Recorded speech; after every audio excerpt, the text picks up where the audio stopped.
Time now for a check of your forecast. It is the weekend. It's a little cool tonight, Brittany, and I definitely brought my coat. Yeah, I know you did, because you do not like the cold. But next week, Jane, is probably a little bit more Jane Montreal kind of weather, because temperatures for a few days are going to get close to 70 degrees.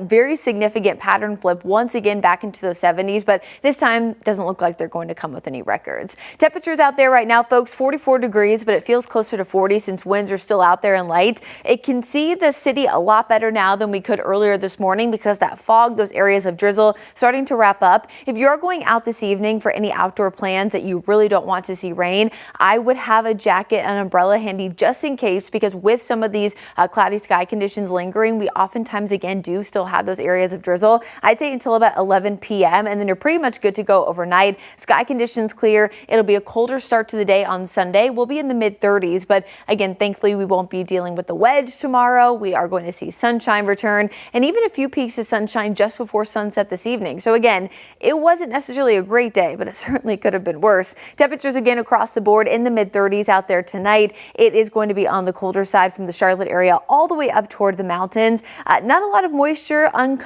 incoming, that is, over the next few days, as we are going to be watching a lot of warmth, but not a lot of rainfall. In fact, this is probably a completely normal setup for La Nina standards here in the Carolinas during winter. We typically see warmer and a drier pattern, and that's essentially what you're going to see over the next week. So starting off in the 30s, then we're in the 40s there right around 10 o'clock, soaring to the mid 50s tomorrow. I don't necessarily think personally 55 is warm, but with sunshine and of course those temperatures near average, it will be a much better day again in comparison to today. But how is it going to feel compared to normal for this time of year as we look ahead, right? We talk a lot about what time of year it feels like, right, when we get these big temperature warm-ups or big temperature drops, and this is exactly what it is. So tomorrow being in the mid to upper 50s is a little bit more like December. So wasn't too far away, right? But from Tuesday all the way into the first half of the weekend, we're actually going to be flirting with temperatures that are more indicative of late October. So very, very nice overall. Again, temperatures for multiple days flirting with 70 degrees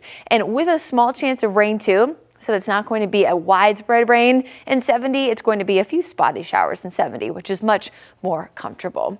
Here's the 6 to 10 day outlook. I showed you guys just a second ago, but you'll notice that we're in the 90th percentile for chances above average. So remember that these numbers, when you look at them, the color palette is not for how much higher than normal we're expected to be. It's for confidence that we'll be warmer than average. And this confidence is locked in at this point, again, the next 7 to 10 days. That doesn't mean that we eventually won't trend closer to normal at some point, but again, overall, much warmer than average. You can see by the end of next week, as we will be tracking a few areas of rain, but again, that's going to come with the warmth, which is 2 thumbs up, at least from me. And I know Jane brings 2 thumbs, so that's 4 total. Here's that Jerry Hunt Supercenter 7-day forecast. Chilly here overnight, temperatures in the 50s tomorrow afternoon, lots of sunshine. Again, we're flirting with 70 degrees from Wednesday all the way through the first half of the weekend. Small dip in temperatures by the end of the 10-day forecast, but overall, there's a lot more near and above average temperatures than there are any sign of colder than average temps.